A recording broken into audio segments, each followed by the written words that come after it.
Hi everyone, David Aragona here with another edition of Horses to Watch. On this show, we take a look at some trips from the last week, trying to find some horses that had adversity in their races prevented from achieving their optimal result, whether it's due to trouble at the start, being against track biases, having traffic trouble, pace situations, other kind of trouble. And we just try to talk through them and see how you can get better at watching trips, making trip notes on some of the horses that we talk about, or perhaps others that you see based on the concepts that we talk about on Horses to Watch. Well, this week, we've got just two replays to look at from last week, one from Florida and one from New York. We'll begin with the race from Gulfstream last Thursday, February 15th. It was the fifth race on that card. This is a 7.5 furlong turf maiden special weight event for the 4-year-olds and up, and we'll break these runners from the gate. And I want to focus on the number 12, Unit Economics, who was a first-time starter for trainer Chad Brown in Clarivate Stables. And you can see he breaks outward at the gate, just something you typically see from first-time starters breaking from the outside starting gate, just running to that open space. And that's not what you want to see happen in a two-turn race where they go right into a left-hand turn about a 16th of a mile after the starting gate.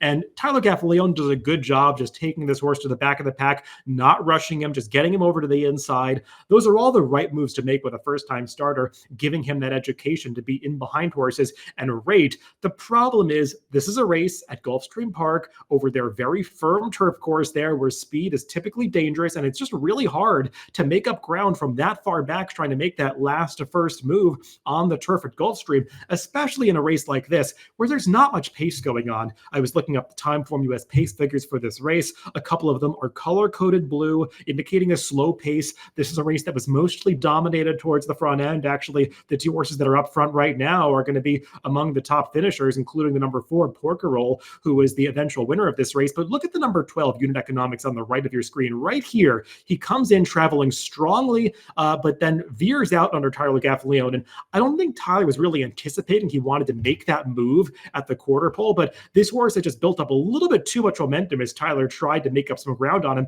And it seemed like he hopped over the heels of a tiring runner in front of him and just lost some momentum by veering out at that inopportune time before they got into the straightaway. You're going to see him come back into the picture right here. And he is finishing well across the wire, getting within about a length and a half of the winner at the end of this race. But just given that veering out at the start, the unprofessionalism at the quarter pole where he lost momentum and then finishing strongly into a slow pace, I think this is a horse that was prevented from achieving the optimum result in this race. He's probably the best horse in this race, but just could not hit the board due to all of those factors playing against him. This is a horse who was purchased for $285,000 as a yearling at the Tattersall sale by Chad Brown and the Connections. Obviously, it took a while for this son of showcasing to get to the races, but now making his debut as a 4-year-old as a gelding, seems like he got this good experience under his belt that he's probably going to move forward next time. I think based on the way he traveled in this race, if he breaks better, he's a horse who could possess much more early speed in his next start. And I just think he's one that does have some talent, just wasn't able to show it by achieving a better result than he did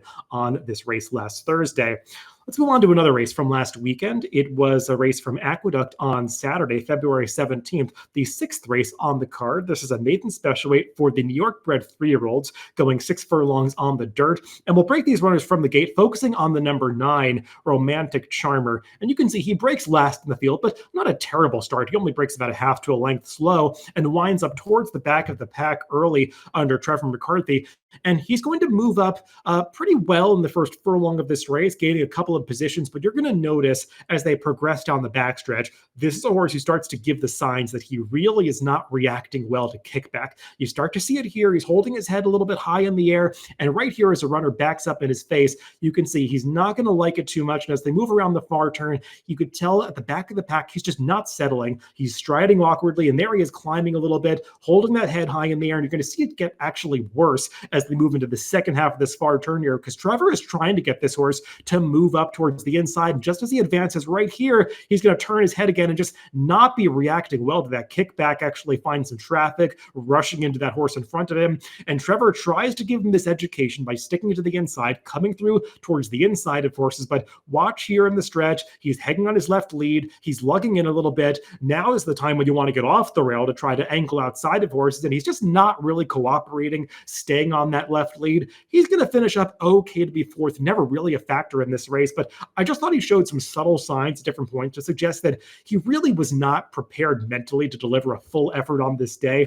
And this is a race that I think a lot of people were taken by the performance of the second place finisher, I should say, another first-time starter, that runner Silver Satin, who took a lot of money for trader Jorge Abreu. But I think the first-time starter that you really want out of this race is this number 9 Romantic Charmer, because unlike that other firster who was coming from off the pace, but was somewhat professional doing so, Romantic Charmer just looked like one who really had no clue what was going on, not prepared to take that kickback and racing on the wrong lead and being green. I think he's a horse that really will benefit from this experience when he comes back for his next start, and he's probably going to be a better price than a horse like Silver Satin, going out for lower profile connections like trainer James Ferraro.